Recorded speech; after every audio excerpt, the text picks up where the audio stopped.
على رسول الله وعلى آله وصحبه ومن والاه وبعد.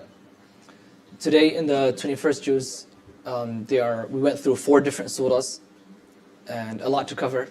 But I'd like just to take 2 verses inshallah. One from Surah Rum and the other from Surah Ahzab. So in Surah Rum, Allah subhanahu wa ta'ala, after speaking about the transitory nature of this world, Allah subhanahu wa ta'ala, it's a very interesting section of the Quran where He gives 8 proofs for which we call the signs of Allah subhanahu wa ta'ala, 8 signs of Allah subhanahu wa ta'ala. And then the second, it's okay. And the second sign which Allah subhanahu wa ta'ala mentions, He says, وَمِنْ آيَاتِهِ أَنْ خَلَقَ لَكُم مِّنْ أَنفُسِكُمْ أَزْوَاجًا لِتَسْكُنُوا إِلَيْهَا. Indeed, we have created from you spouses so that you may find peace in them. وَجَعَلَ بَيْنَكُمْ مَوَدَّةً وَرَحْمَةً. And He has placed between both of you, that is the spouses, affection and mercy. Now, living in a world where we are beset with problems, mentally, psychologically, financially, we look for solutions. And Allah subhanahu wa ta'ala has given mankind intelligence, and mankind will always look for solutions. The issue is sometimes when we are looking for our solutions, we are looking for the solutions in a way which we are independent of the guidance of the Sharia.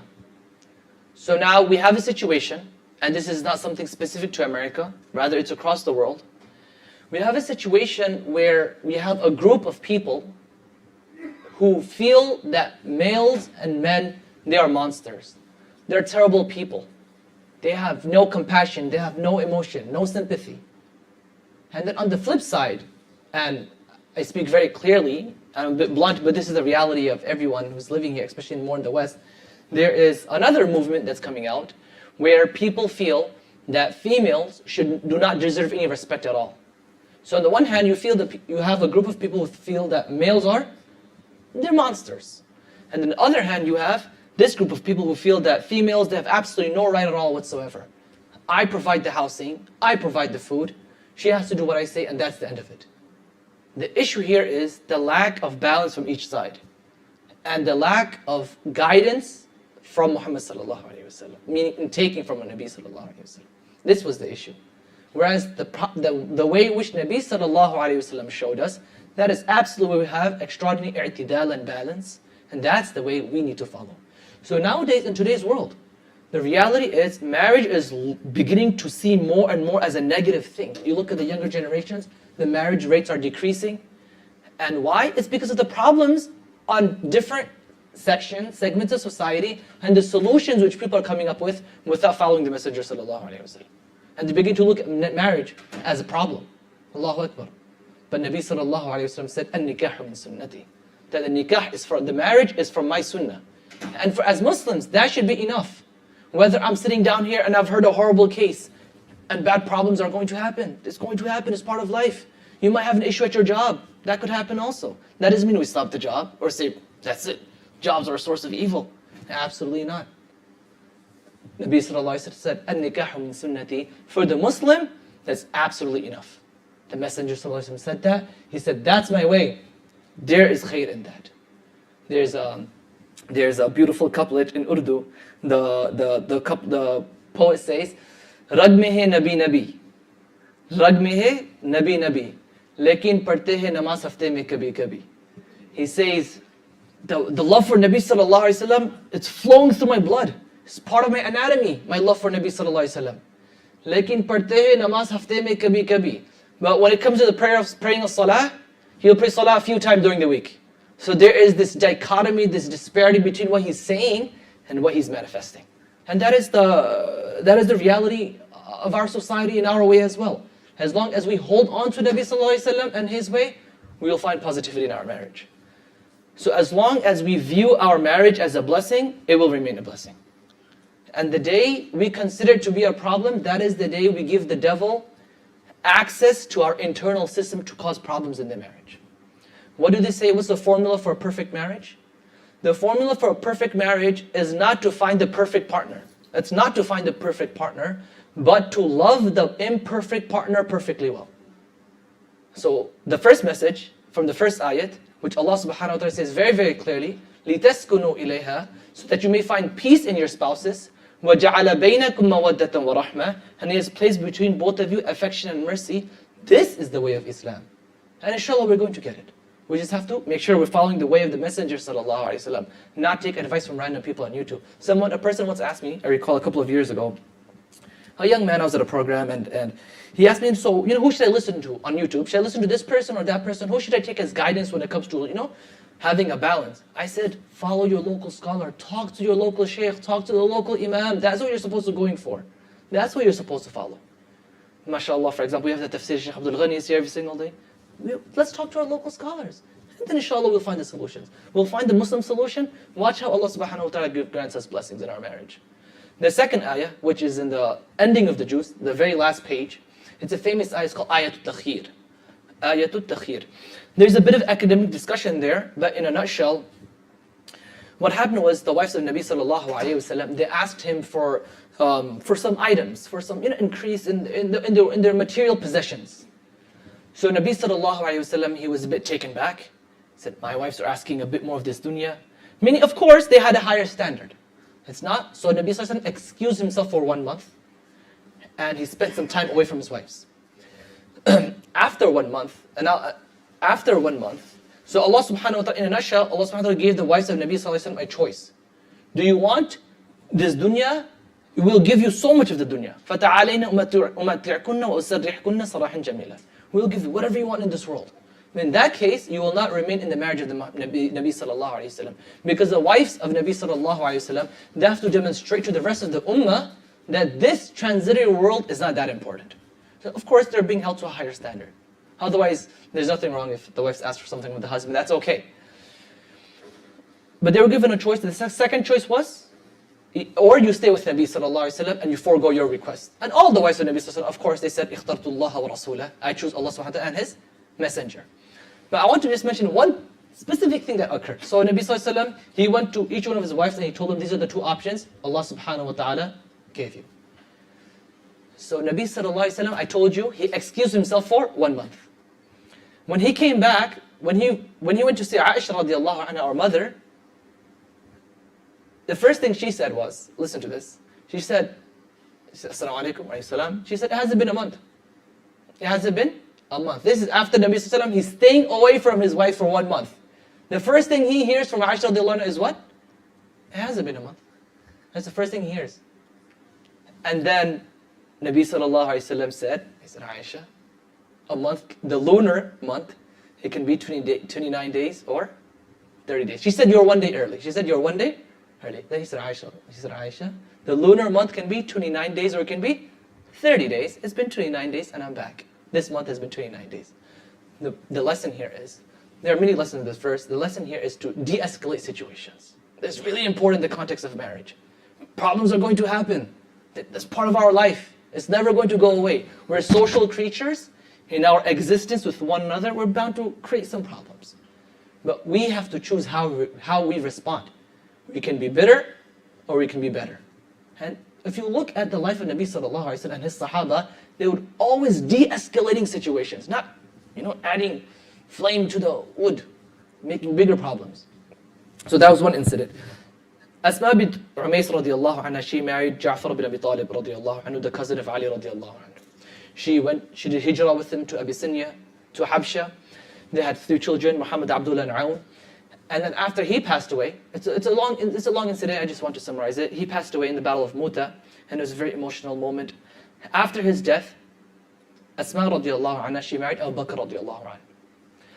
She had a son with him, Muhammad bin Abi Bakr. After he passed away, she married Ali radiallahu anhu. So she had sons from Ja'far radiallahu anhu.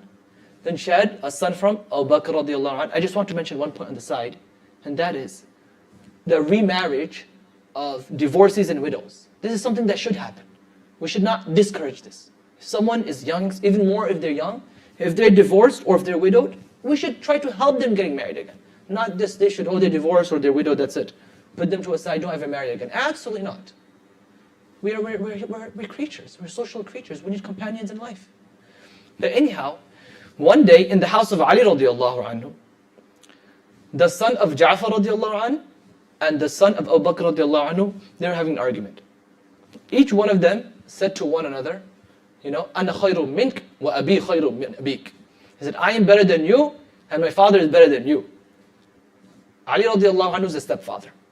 He sees his two stepsons arguing. This is Ja'far radiallahu anhu's son, this is Abu Bakr radiallahu anhu's son. He sees both of this, he sees Asma radiallahu anhu, اِقْضِي بَيْنَهُمَا. You deal with this, right? I'm not part of this. You deal with this. Asma radiallahu anha, what did she say? She said to the Ja'far, because she married Ja'far when she was younger. So she told her son, Muhammad bin Ja'far, he said, مَا رَأَيْتُ شَابًا مِنَ الْعَرَبِ خَيْرًا مِنْ جَعْفَرٍ. From the younger adults of the Arabs, of the Quraysh, I haven't seen anyone better than Ja'far. وَمَا رَأَيْتُ كَهْلًا مِنَ الْعَرَبِ خَيْرًا مِنْ أَبِي بَكْرٍ. And from the older people of the Arabs, I haven't seen anyone like Abu Bakr radiallahu anhu. She gave each one of them something to walk away with. And she just solved the problem. And that's how we have to look. Once we recalibrate our minds, inshallah, it'll become easier for us as well. But this is something extremely important in the context of marriage. I'll leave you with one other incident. One time, so Mu'adh radiallahu anhu, Mu'adh bin Jabal radiallahu anhu, he was an extraordinary sahabi. Extraordinary sahaba. He's a sahabi, the famous hadith where Nabi sallallahu alayhi wa sallam tells him, Inni uhibbuk, I love you. Very extraordinary sahabi. He was a zakat collector during the time of Nabi sallallahu alayhi wa sallam, during the time of Abu Bakr radiallahu anhu, and during the time of Umar radiallahu anhu. One time he came back from collecting zakat. This is the reign of Umar bin Khattab radiallahu anhu. He came back and his wife said, normally you come back with some gifts. Some people give you gifts, you collect zakat. Why don't you, where are the gifts? You didn't bring any gifts today. Mu'adh radiallahu anhu, who was just put on the spot. So he said, كَانَ مَعِي رَقِيب. Raqib in Arabic means like an inspector or supervisor. He said, there was a supervisor with me. What he meant was, Allah subhanahu wa ta'ala is watching me. Right? I didn't take a gift because Allah subhanahu wa ta'ala is watching me. I want to do this for the sake of Allah subhanahu wa ta'ala. But he used such a wording that his wife thought Umar radiallahu anhu sent an inspector or supervisor with Mu'adh radiallahu anhu to supervise him. She became angry. She said, you collected zakat during Nabi sallallahu alayhi wa sallam's time. There was no inspector. You collected zakat during Abu Bakr radiallahu anhu's time. There was no inspector. Now Umar sent an inspector for you? She goes off to Umar radiallahu anhu's wife. She said, what's your husband doing? What is this? What's going on here? Umar radiallahu anhu, he goes home. His wife's like, what's going on here? What are you doing? Sometimes just situation out of nowhere. What's happening here? Sometimes you come home and the environment's very different. He said, what's going on here? He figured something's going on. He called Mu'adh radiallahu anhu and he said, what's going on, Mu'adh? Mu'adh radiallahu anhu said, my wife just caught me out of the blue. And she said, I just threw you under the bus. And Umar radiallahu anhu, he just laughed. He gave Mu'adh radiallahu anhu some money. He said, Ardiha. He said, go make her happy. Go buy her a gift from my side. Look at that, just pure de-escalation. And problems are going to happen in marriage. This is life. But we have to de-escalate the situation. I always say, a wife's I will be ready in 5 minutes is the same as a husband's I will be home in 5 minutes. Right? A wife's I will be ready in 5 minutes is the same as a husband's I will be home in 5 minutes. We both have our faults. But what we need to do is work with one another. Just work with one another. Not to immediately react with fire and anger. Just take a step back. It's hard in the beginning. But just for 5 seconds, just change the response. It's going to make such a big difference. Khair. So that's the message from the second surah. The message from the second surah, the second ayah, is that to de-escalate situations. The first one is that we have to continuously see nikah as a blessing, because wallahi that's what it is. It's an absolute blessing. This is sunnah of Nabi sallallahu alayhi wa sallam. It was his way. It doesn't matter how many bad stories I heard, or how many incidents I've come across, especially the elders in the community, the mashayikh in the community. They deal with so many situations. But those situations, why do they come about? Those situations come about because the people in those marriages, they are not following the way of Nabi sallallahu alayhi wa sallam. If you look at I'm just going to stop right here, time is getting long, but Nabi sallallahu alayhi wa sallam, he exhibited extraordinary softness and tahammul. What we call tahammul means to overlook matters with his spouses and his family. And the hadith is very, very clear. He said, خِيَارُكُمْ خِيَارُكُمْ لِأَهْلِهِ. The best of you are the people who are the best at home. Those are the best of you. And he said, وَأَنَا خَيْرُكُمْ لِأَهْلِي. And I am the best of you in my house. To my family, I'm the best person. And that's where that's the real you. I always tell people, that's the real you. Outside here, it's so easy for me to come here, to talk, put a public persona, and so forth. That's so easy, Allahu Akbar. At home, that's the real us. But it's not hard. I think the first step, what we all can do, inshallah, is to revive the sunnah of giving a loud salam when we enter the homes. That just sets a positive tone right from there. When we enter our homes, just give a loud salam with a big smile, inshallah. It will absolutely change. That'll be the beginning, inshallah, for changing and recalibrating the environment at home, inshallah. So the two messages was, the nikah is a blessing. We have to continue believing in this and propagating this, especially to the younger generation, to the unmarried couples, to the unmarried people and brothers and sisters. It's an absolute blessing. And number two, whenever something comes our way, whether it's personally or someone is asking me for advice, we should always de-escalate the situation. Never escalate it, always de-escalate it. May Allah subhanahu wa ta'ala leave you with one last quote. What is marriage? Marriage is, you have these contracts, right? A monthly contract, you finish the work in 6 months, a year, sometimes a week. So marriage is work in progress with a lifetime contract. It's work in progress with a lifetime contract. May Allah subhanahu wa ta'ala grant all of us the tawfiq to take guidance from these verses and get that blessing and get the affection and mercy which Allah subhanahu wa ta'ala has promised us. Ameen ya Rabbil Alameen. Wa akhir da'wana alhamdulillah.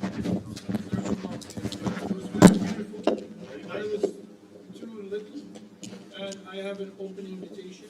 If you can join us on the 29th of the Khatim, Inshallah, inshallah. please let me know, inshallah. Inshallah. I'm sure that everybody wishing that we'll see you. Inshallah, inshallah. I'll make it.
यहाँ से लूंगा वापस दूंगा।